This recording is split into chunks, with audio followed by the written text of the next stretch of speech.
26:18 చెప్పాడు, హృదయములో పాపమును లక్ష్యము చేసిన ఎడల ఆయన నా మనవి వినకపోవడు.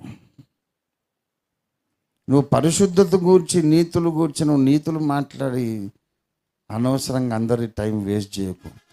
నీకంత ధైర్యం ఉంటే, అంత భక్తుడు అయితే నువ్వు మోకరించి ప్రార్థన చేసి చూపెట్టు.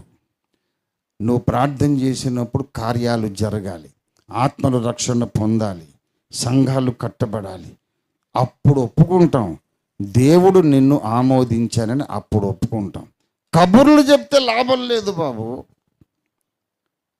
నువ్వు ప్రార్థన చేసి యేసుకు అంటుకట్టబడి యేసు సారము నీలోనికి వచ్చి యేసు కార్యాలు నీ ద్వారా భూమి మీద జరిగిన నాడు నువ్వు పరిశుద్ధుడు అని మేము ఒప్పుకుంటాం. పరలోక దేవదూతలు ఒప్పుకుంటారు, త్రియేక దేవుడు ఒప్పుకుంటాడు. దేవునికి